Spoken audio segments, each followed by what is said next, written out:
Ibu Erari di belakang, saya di depan. Satu perahu, kami dua dayung.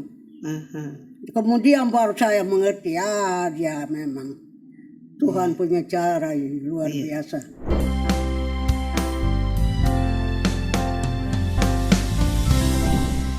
Shalom, jumpa lagi dengan kami podcast P3W GKI Suara Perempuan untuk Semua. Dalam rangka memperingati 60 tahun P3W GKI di Tanah Papua. Di siang hari ini kami akan bincang-bincang dengan seorang senior dari P3W GKI. Nah, sekarang ini suasananya agak lain karena kami tidak berada di kantor pusat pengembangan dan pembinaan wanita GKI di Padang Bulan, tetapi saat ini kami ada di rumah keluarga Ibu Werimon Baker di Waena Kambolker. Baik, di siang hari ini di episode kelima kami akan bincang-bincang dengan satu tamu spesial kami, yaitu orang yang sebenarnya tidak asing lagi bagi kami karena beliau adalah seorang yang selalu memberikan nasihat, semangat kepada kami. Langsung saja kita sapa Ibu Tina Damimito telah hadir di sini. Apa kabar Mama Tina? Baik-baik. Baik. Mama sehat. Terima kasih. Iya. Puji Tuhan. Iya. Sekarang ini walaupun Mama masih di rumah saja, sekarang usia Mama sekarang sudah masuk 82 tahun ya. Ya. Jadi ini senior sekali di dalam P3W GKI. Kami senang sekali siang hari ini Mama bisa hadir dan berbicara di dalam podcast P3W GKI Suara Perempuan untuk Semua. Mama Tina, kami mungkin sedikit flashback, lihat lagi ke belakang. Sekarang ini P3W sebentar lagi akan masuk usia 60 tahun. Jadi kami mau cerita-cerita sedikit dengan Mama. Mama Tina, kalau saya bisa bayangkan dulu Mama masih seorang gadis belia, gadis muda, terus kemudian dari kampung dikirim ke kota untuk sekolah di sini, terus kemudian di tempat lagi yang lain, terus kemudian akhirnya Mama ditempatkan di satu pusat yang Gereja Kristen Injili namakan Pusat Perempuan di situ. Nah, kira-kira Mama bisa cerita, karena kalau saya bayangkan kondisi saat itu tuh untuk perempuan-perempuan di Tanah Papua waktu itu irian nih. Apalagi baru masuk ke NKRI. Jadi itu sulit. Mungkin ini kesempatan yang tidak dimiliki oleh semua perempuan yang ada di kampung-kampung, apalagi untuk bisa keluar dari kampung. Tapi pada saat itu Mama bisa keluar dari kampung sampai ada di pusat yang namanya sekarang P3W GKI. Silakan Mama cerita sedikit. Pasti semua sobat perempuan di luar sana juga ingin dengar bagaimana kisah itu. Terima kasih untuk kesempatan yang begitu indah. Ya, izinkan saya untuk mulai dengan cerita tentang diri saya sedikit. Melalui pendidikan. Pada tahun 1953, saya keluar dari kampung. Itu atas perjuangan Bapak dan Mama. Saya sudah tamat sekolah 1 tahun di luar, tetapi ada kesempatan untuk kelas kami harus masuk kembali sekolah. Semua tidak masuk, tetapi Bapak dan Mama saya berjuang harus kembali sekolah. Akhirnya tahun 1953 ujian di Oka dan saya lulus. Dan pertama kali tahun 1951 ujian, semua dari kampung jatuh ujian. Bapak saya berjuang kepada Bapak Pendeta Keine. Pergi ke rumah dan saya masih dengar Bapak bicara. Anak saya Bapak supaya bisa diterima, Tuhan anak saya supaya bisa diterima sekolah ke Serui. Lalu Bapak pendeta Keine bilang, anak Bapak umur berapa? 10 tahun. Masih muda, harus kembali sekolah. Itu membuat Bapak saya tidak lupa. Begitu permohonan dari Bapak Kepala Sekolah bilang semua kelas yang kemarin tamat 51 harus masuk sekolah. Akhirnya saya didesak oleh Bapak dan Mama harus masuk sekolah. Saya sudah 1 tahun di luar sekolah, saya tidak mau masuk sekolah. Sampai saya ke Genyem, sekolah di Genyem pada tahun 1956 GKI berdiri sendiri selaku gereja. Mungkin menurut saya pada waktu itu kaum ibu mulai berkembang. Memang menurut sejarah ibu-ibu sudah dimulai dari Mansinam oleh Ibu Van Hassel, sudah mulai Maria Marta, dan itu tidak hilang, berkembang terus di dalam gereja sampai GKI berdiri sendiri. Ketua sinode dan semua yang ada di gereja mulai berpikir untuk bagaimana kaum ibu ini harus berjalan terus. Sehingga kami yang di sekolah dilatih untuk pergi ke kaum ibu. Jadi saya di tahun 1956 sudah di kelas 6 harus pergi ke Genyem besar, ke Yakutimo dengan teman satu, dengan papan flanel gambar-gambar cerita Alkitab, menjahit untuk kaum ibu kami jalan. Kami pergi, saya masih ingat, sekali seminggu tiap hari Kamis setelah dari kelas cepat makan, angkat papan flanel, gambar bahan-bahan untuk kaum ibu, kami pergi. Dan keadaan kaum ibu waktu itu memang sederhana, yang ada badan pengurus saja, ketua, penulis waktu itu, sekretaris sekarang, dan bendahara, penasihat, mama nyora, atau ibu yang ada sebagai pegawai di situ. Ya, itu yang menurut apa yang saya alami, yang saya ingin cerita, nanti dari situ bisa diambil kesimpulan bagaimana perkembangan kaum ibu ini. Setelah itu saya harus ke Serui, karena saya dipanggil oleh kepala sekolah memilih sekolah sendiri karena saya punya nilai lebih tinggi dari teman-teman. Ya, saya tidak sombong, tetapi saya bangga dalam Tuhan. Saya pilih ke Serui. Di Serui kami sekolah juga, Nona Joke van der Lek dan Suster Brechtje Polkert ada di sana, saya kenal. Kalau kami pergi sekolah, nanti hari kaum ibu, mereka panggil kami untuk ikut. Ada wanita yang sekolah di sekolah guru di Odo juga dilatih untuk ambil bagian dalam kaum ibu. Jadi kami juga ikut praktek bagaimana harus urus kaum ibu. Setelah saya tamat dari Serui menjadi guru, saya juga tidak lepas.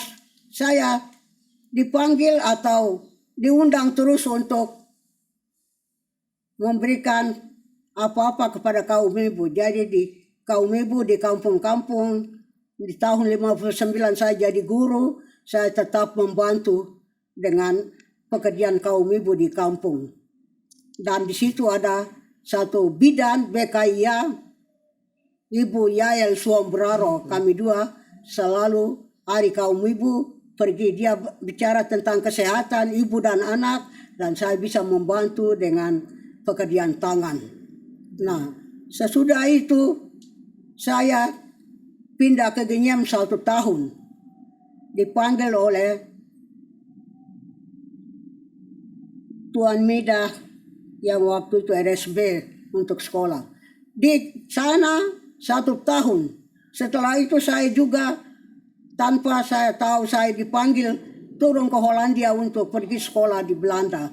Dan orang yang pertama membuka pusat di pada bulan Luswan, mereka berjuang juga untuk sama-sama bicara bagaimana kami perempuan-perempuan dari Niconia, Papua sekarang dikirim ke Belanda sekolah supaya kemudian kembali untuk bekerja mengajar di sekolah Putri SMKK sepertinya sekarang ini SKKP.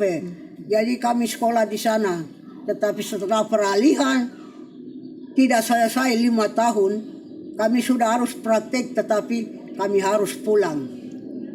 Ya, begitulah perjalanan saya.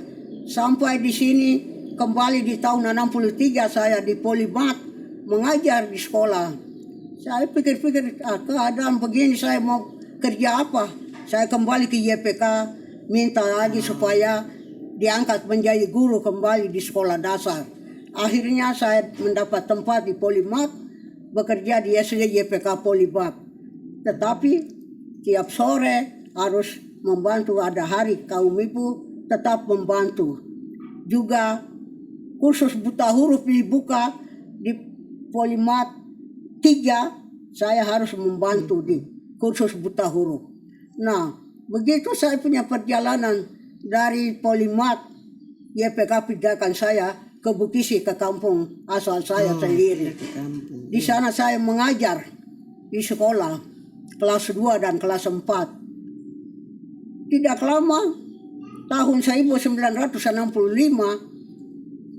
Nona van der Lek pergi ke kampung dan berbicara dengan kepala sekolah dan bapak saya kira ikut percakapan mereka. Mereka berbicara supaya ya kalau bisa saya pindah ke Padang Bulan. Yoke van der Lek tahan mata sampai hampir siang kah mereka duduk cerita. Saya tidak tahu. Sesudah Yoke van der Lek kembali ke Padang Bulan, saya tetap mengajar di sekolah sampai tahun 1966 Bapak meninggal. Lalu Desember saya mengambil keputusan, saya bilang kepada Mama, P3S sudah datang, Nona van der Lek sudah datang bicara, lebih baik saya pindah kepada Bulan. Mama setuju, ya sudah. Saya tulis surat dengan tangan ke YPK, minta untuk pindah ke Padang Bulan. Dan surat saya yang tulis dengan tangan ada dalam map. Masih ada sampai sekarang. Ya, masih ada.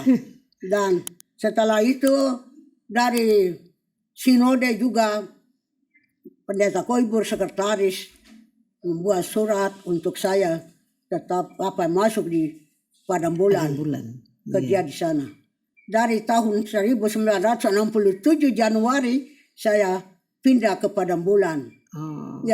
Memang saya pindah ke sana dan bekerja dengan Luswan dan Yoke van der Lek 1967 sampai 1968. Waktu itu ada Sinode Resort Jayapura, Sukarnapura, ada waktu itu Sinode Resort. Pendeta Hori Yokoyoku ketua di Sinode Resort Sukarnapura. Dan Yoke van der Lek bagian sekretaris Diakonia. Kalau saya tidak salah ingat, dia di Sinode Resort. Ya berusaha bagaimana kaum ibu itu berjalan terus, memang tetap berjalan terus, tapi waktu itu dipikirkan supaya ada ibu-ibu penghubung untuk memperhatikan pekerjaan kaum ibu di kampung. Jadi akhirnya di Sinode Resort Sukarnapura ada ibu-ibu penghubung yang masih ingat itu Ibu Lunia Nere untuk ibu penghubung lingkungan Sentani Timur. Di tengah Ibu Nyora Hokoyoku dan di sebelah barat alumni Dorcas Marwase. Mereka itu untuk ibu penghubung di Sentani. Mama waktu itu Mama sudah di saya P2S pada waktu itu ya? Di P3S ya. Iya, P3S. Iya. Nah, ibu penghubung pertama itu sudah mereka klasis Tanah Merah juga, dan saya tidak begitu tahu bagian-bagian lain, tapi bagian Hollandia itu ibu-ibu penghubung sudah ada karena Yoke van der Lek dia sekretaris di Sinode Resort Sukarnapura. Pendeta Ori Okoyoku ketua.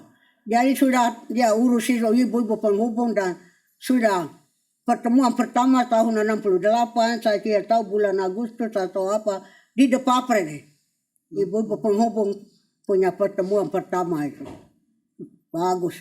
Jadi ibu-ibu penghubung waktu itu sudah ada untuk mereka jalan di lingkungan klasis masing-masing untuk memperhatikan kaum ibu. Dan pelayan sosial yang bekerja di jemaat-jemaat di kampung-kampung juga mereka memberi nasihat menjadi teman kerja bersama-sama di kampung. Jadi ibu penghubung untuk PW GKI di jemaat-jemaat, kaum ibu di jemaat-jemaat, tetapi juga untuk memperhatikan pelayan sosial di jemaat-jemaat. Waktu itu Ibu Luswan, terus kemudian Ibu Yoke van der Lek itu masih ada sama-sama dengan Mama Tin, dan sesudah itu kepemimpinan dialihkan dialihkan. Setelah itu 68 saya diminta untuk pimpin ini ibu-ibu penghubung punya persekutuan di Sabron Samon. Saya bilang sama Nona van der Lek, saya tidak bisa. Bisa. Nanti kami tolong. Kok bisa pimpin? Nanti kami tolong. Tapi tidak lama datang berita kami masih pergi studi di PNG di Rabau dengan Mama Ibu Yoyo Erari Rumadat. Saya senang tidak jadi pimpin ibu-ibu penghubung punya pertemuan. Saya berangkat ke PNG untuk kursus. Bagaimanapun juga di sana saya tetap di tahun yang kedua mendapat pelajaran tentang kaum ibu. Ibu Erari khusus sekolah minggu dan saya tentang kaum ibu lagi. Praktek ke kampung-kampung saya membantu lagi dengan kegiatan kaum ibu di sekolah sana di PNG di kampung. Setelah itu selesai 2 tahun kami harus pulang, tapi sebenarnya saya dapat nama untuk pergi studi home economic di Fiji. Tapi tidak jadi. Kami harus pulang. Karena Sinode sudah sedang pikir siapa yang harus ganti Luswan. Karena Lus sudah waktu untuk pulang ke Belanda. Jadi kami punya rencana mau libur ke Mount Hagen, Goroka tidak jadi. Sudah kami pulang. Barang semua tinggal, nanti dari Rabaul mereka kirim dari belakang. Jadi kami juga cepat berangkat pulang. Sampai di pada bulan baru saya tahu, ini yang membuat kami harus pulang. Ada kebutuhan saat itu, kebutuhan untuk memimpin di padang bulan. Tidak bisa kemana-mana, bikin rencana libur, mau studi lanjut di Fiji tidak bisa, pulang. Ini, memang saya sudah lihat itu dalam mimpi. Tidak tahu mimpi betulkah? Ibu Erari di belakang, saya di depan, satu perahu, kami 2 dayung. Kemudian baru saya mengerti, dia memang Tuhan punya cara yang luar biasa. Ya, jadi di tahun 70 kami 2 kembali dan langsung bicara tentang pengalihan pimpinan. Dan kemudian Ibu Tina dan Mimito menjadi pemimpin pertama sebagai orang lokal, orang Papua pertama. Dari orang Belanda terus kemudian dialihkan ke orang lokal Papua sendiri. Terus kemudian waktu itu Mama punya pengalaman bagaimana? Waktu tadinya kepemimpinan masih oleh orang Belanda, misionaris dari Belanda, terus kemudian langsung dikasih ke orang lokal, orang Papua sendiri yang harus memimpin pusat perempuan ini. Itu saya mau sampaikan mengenai pribadi saya, bagaimana rasanya waktu itu. Memang Ibu Swan membawa saya jalan sampai ke gereja di Sion pada bulan, naik ke atas ke P3S, jalan lagi ke bawah. naik lagi 3 kali putar. Terus bicara dengan saya untuk ambil alih. Saya tidak bersedia. Saya tidak bersedia. Saya tidak tahu bagaimana mau memimpin. Saya tidak belajar kepemimpinan khusus untuk tapi Ibu Luswan bilang tidak ada orang lain. Iya. Ya, kemudian saya tahu sudah coba mereka tanya, saya siapa sudah menikah, jadi tidak bisa. Karena ada Menufandu juga tidak bisa, dia di sekolah, mengajar di sekolah. Yul Demana, dia di SMK Kota Raja, jadi guru di situ. Ya, yang pulang dari Belanda semua tidak bersedia. Ya, akhirnya saya harus terima karena saya sudah di situ dari tahun 67, jadi tidak ada orang lain. Yoko Panderleak dan Luswan bertahan terus, mau tidak ada perempuan lain. So, harus terima. Iya. Ya, saya bilang, dengan kalimat pendek saya katakan untuk saya punya diri sendiri. Ya, saya mengambil tempat ini bukan karena saya bisa, tetapi mungkin di tempat ini saya belajar. Itu saya ucapan untuk diri saya sendiri. Iya. Mungkin di tempat ini saya akan belajar. Jadi akhirnya sudah bulan Desember, saya tidak ingat persis tanggal 18 kah, tanda tangan Yayasan Diakonia Ibu Dokter Gerungan panggil kami Luswan dan saya tanda tangan untuk serah terima. Serah terima. Iya. Ya. Iya, ini berarti ada spirit semangat yang ada pada Ibu Luswan, tetapi juga Ibu Yoke van der Leck. Kemudian Mama Tina harus melanjutkan dengan pekerjaan ini. Dan sejak saat itu Mama mulai memikul tanggung jawab ini dan mulai bekerja dengan teman-teman di P2S atau P3S waktu itu? P3S. P3S, iya. Ya, akhirnya saya harus ambil alih pekerjaan ini dan pada bulan Januari kami lepas Ibu Swan tanggal 4 Januari kalau saya tidak salah ingat. Setelah itu kami menunggu 2 kawan kerja dari Belanda yang diutus oleh gereja Belanda untuk membantu untuk kerja bersama-sama di Padang Bulan. P3S. Iya. Mama kalau kita lihat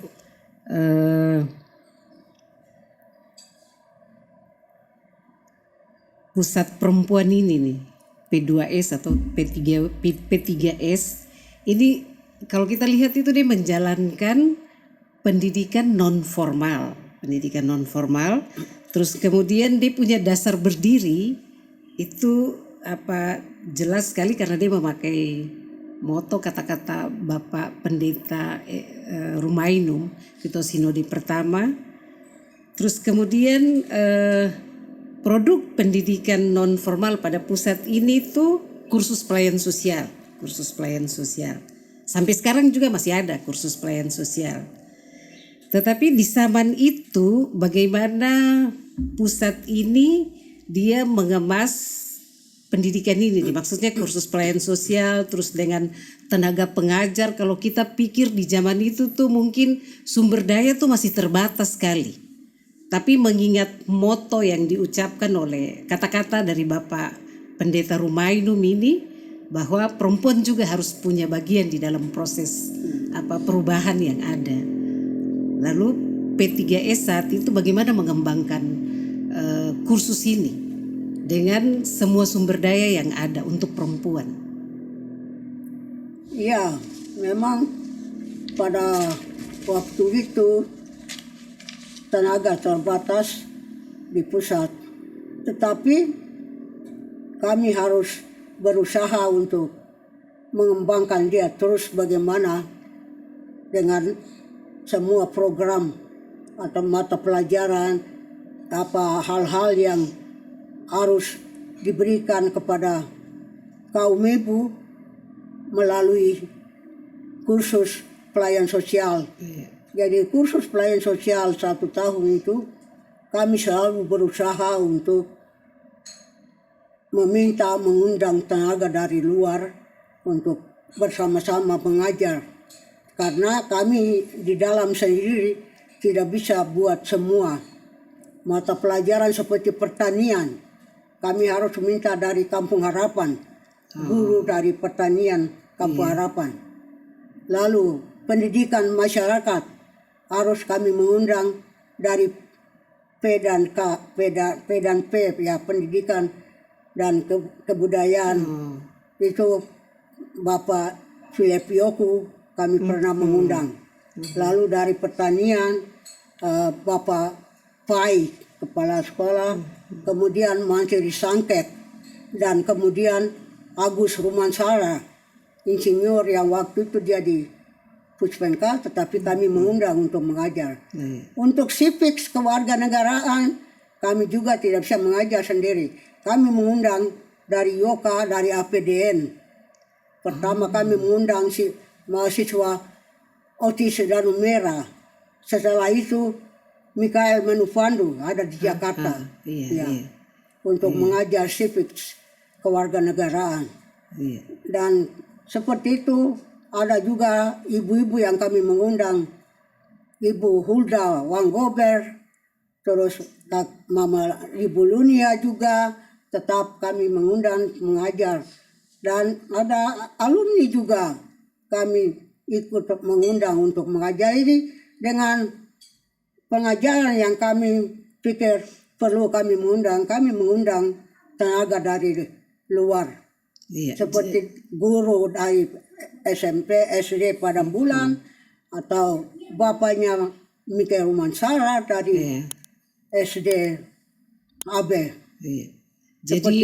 Jadi ini pusat perempuan, tetapi tenaga yang mengajar di situ tidak terbatas pada perempuan saja, tapi bapak-bapak, para lelaki juga ikut mendukung. Dan ini kalau dengar Mama punya cerita tadi, ini mereka ini kebanyakan petugas-petugas pemerintah. Hanya kami minta untuk mereka mengisi, pada waktu luang mereka sendiri atur bagaimana untuk mengisi.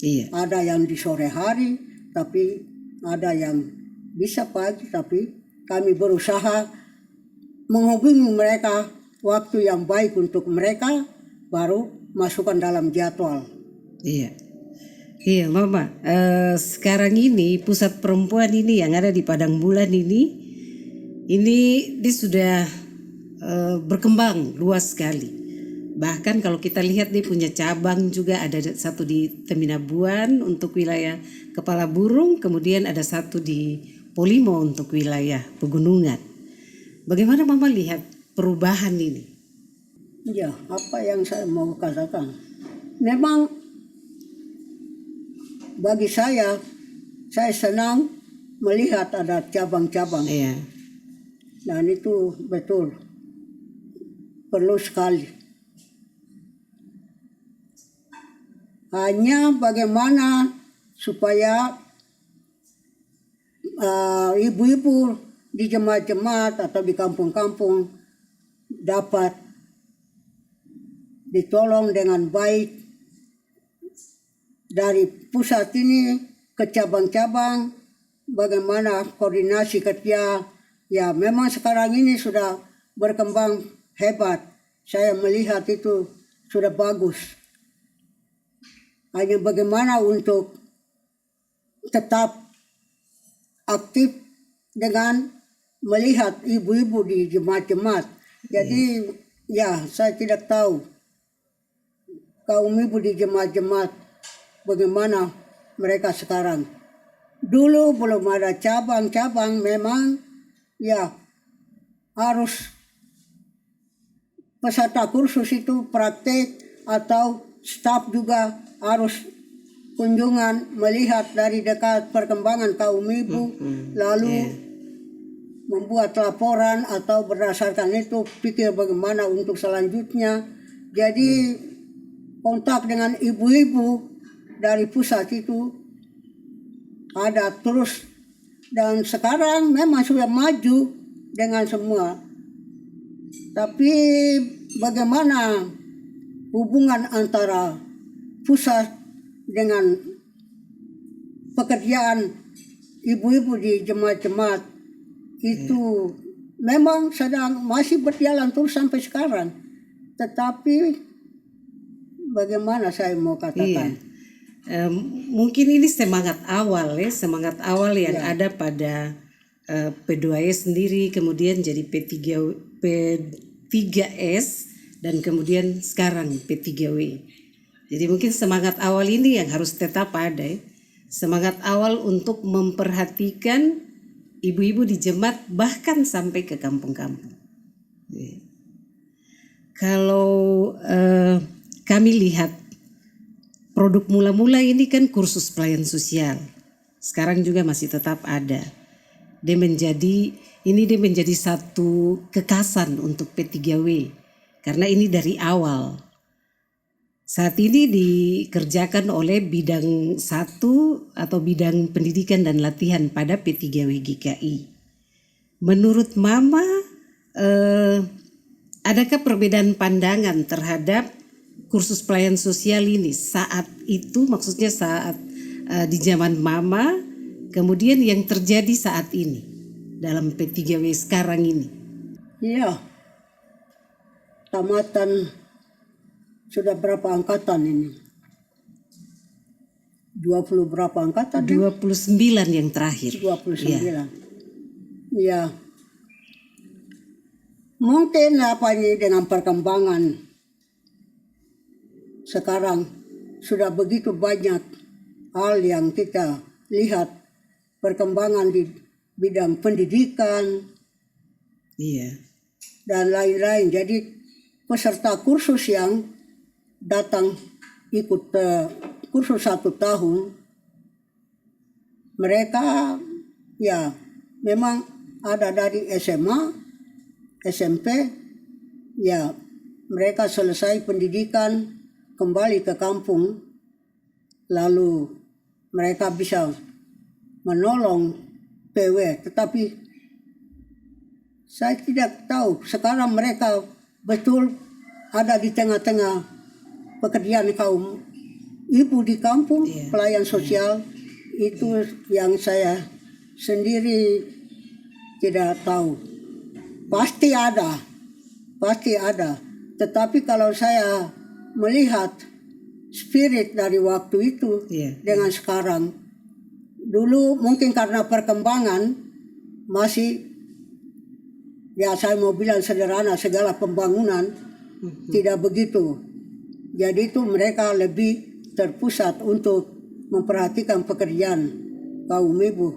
Dan di itu memang dan sekarang dengan perkembangan sudah jauh dengan segala pembangunan, pendidikan juga macam-macam, dan ya mereka yang datang mengikuti kursus pulang ke jemaat, mereka kerja. Tetapi di pihak lain, bagaimana kita sebagai atasan, artinya gereja, untuk melihat mereka ini supaya memanfaatkan mereka dengan baik. Baik.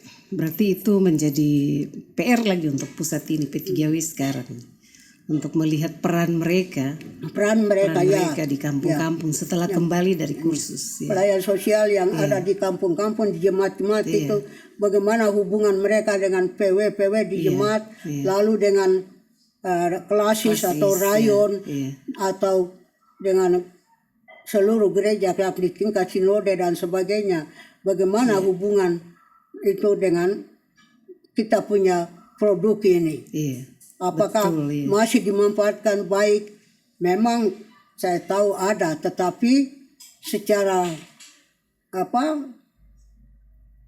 untuk menerima mereka penuh sebagai pelayan sosial dan memperhatikan mereka punya pekerjaan dan hidup mereka itu sampai sejauh mana, itu yang saya sendiri melihat Ya, dulu tidak ada pekerjaan lain, banyak sedikit perkembangan ya. Mereka ini dimanfaatkan dengan baik. Betul, iya. Tapi sekarang seperti tangan kita sudah penuh dengan segala sesuatu, mau pilih yang mana, mau ambil yang mana. Iya. Mungkin begitu di tengah-tengah keadaan seperti itu. Betul. Kita punya tamatan juga seperti mobil yang tidak kelihatan. Mereka memang ada. Jadi mungkin ini satu PR untuk evaluasi kembali. Iya, betul. Ya. Baik, ini mungkin yang terakhir. Mama Tina, terus kemudian sama-sama dengan Ibu Mareike, terus kemudian kita mengenang juga Mama Lunia Nere yang sudah tidak ada, almarhumah Lunia Nere sudah tidak ada, tapi di P3W semua tahu betul bahwa 3 mama ini selalu memberikan spirit, nasihat untuk pekerjaan-pekerjaan di P3W. Untuk mama sendiri, Mama Tina sendiri, P3W memasuki usia 60 tahun nanti. Kira-kira mama punya harapan apa untuk P3W ke depan? Ya, saya sendiri pribadi sering merenungkan pekerjaan kaum ibu. Bagaimana ibu, orang pertama yang dibaptis seorang ibu. Lalu kaum ibu di tahun 1875 kan, sudah dimulai Maria Marta. Itu berkembang sampai sekarang. Itu pekerjaan kaum ibu sudah berakar. Akar sudah jauh ke dalam tanah. Gampang cabut, saya tidak tahu apa yang nanti membuat akan cabut ini.